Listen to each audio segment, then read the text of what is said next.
बंदी बनाकर मांडव्य ऋषि को लेते गए राजा के पास। और राजा के पास जब ले गए तो राजा ने दंड दिया, सूली चढ़ाया। और सूली पर ज्यों ही चढ़ाया तो पहले सूली ऐसे बना करती थी कि सिर से सूली चुभे और पूरा बीच से ही शरीर फट जाए, दो टुकड़ा हो जाए, ऐसी सूली थी। परंतु जब सूली पर चढ़ाया गया तो मांडव्य ऋषि के शरीर पर कोई फर्क नहीं पड़ा, कोई असर नहीं सूली का हुआ। ये बात जब राजा ने देखी तो बात समझ में आ गई कि ये सिद्ध महात्मा है। सूली पर से उतारकर उनका पूजन किया और क्षमा मांगने लगे। मांडव्य ऋषि ने कहा, राजा तुम्हारी कोई गलती नहीं है, मैं यमराज से बात करता हूं, क्योंकि कर्मणा जायते जंतु कर्मणैव विलीयते, सुखम दुखम भयम क्षेमम कर्मणैवाभिपद्यते। मनुष्य को सुख दुख कर्मों से प्राप्त हुआ करते हैं। हमें नहीं याद है कि मैंने कोई ऐसा कर्म किया है जिसके फलस्वरूप हमें सूली पर चढ़ना पड़े। चलकर पूछता हूं। यमपुरी में गए धर्मराज के पास, यमराज के पास। यमराज जी ने जब देखा मांडव्य ऋषि को तो हाथ जोड़ने लगे। महात्मन आपका स्वागत है, आपका आना कैसे हुआ है? कहा ये सब बात बाद में होगी, पहले ये बताओ कि हमने ऐसा कौन सा अपराध किया था कि हमें सूली पर चढ़ना पड़ा?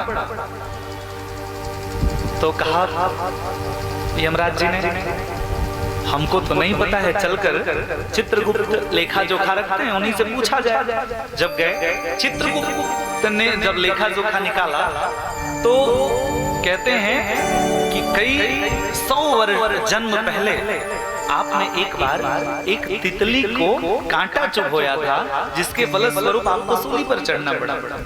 कहा अच्छा, तो संविधान कुछ हम भी जानते हैं चित्रगुप्त जी, जरा ये बताओ कि उस समय आयु हमारी कितनी थी? अरे भैया, 1 वर्ष से जन्म से 5 वर्ष तक तो बाल्यावस्था होता है, बाल्यावस्था में कोई दोष नहीं लगता। और जब व्यक्ति 16 वर्ष तक रहता है, 6 वर्ष तक, तो वो जब कोई गलती कर देता है तो उसका दोष माता पिता को लगता है।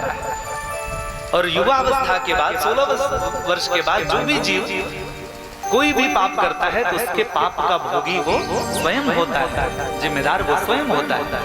उस समय मेरी आयु कितनी थी? तो बताते हैं, कहते हैं कि उस समय आयु आपकी, आप शिशु थे, छोटे से बालक थे। कहा तब तो वो अपराध क्षमा है, चलो तुमसे तो मैं बात नहीं करूंगा, अपने मालिक को यमराज को बुलाओ। अभी यमराज जी तो कांपने लगे। कहा तो हम तुम्हें श्राप देंगे, तुमने हमें अकारण दंड दिया, अकारण सूली पर चढ़ाया। यमराज ने हाथ जोड़ा और कहा कि प्रभु आप हमें जो भी दंड दें हमें स्वीकार करें, परंतु 3 काम मत करिएगा। कहा क्या? कहा सबसे पहले तो हमको दासी पुत्र मत बनाइएगा, और दूसरा हमें चक्रवर्ती सम्राट मत बनाइएगा, और तीसरा हमें स्वपच मत बनाइएगा। स्वपच कहते हैं चांडाल, स्वपच यानी चांडाल।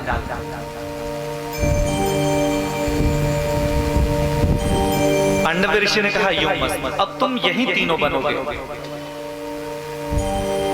यमराज जी चरण वंदना करने लगे। कहा कि क्षमा कर दे, गलती हो गई, आप तो करुणावतार हैं, संत हृदय नवनीत समान। आपका तो हृदय अत्यंत कोमल होता है, आप क्षमा कर देना, हमसे गलती हो गई।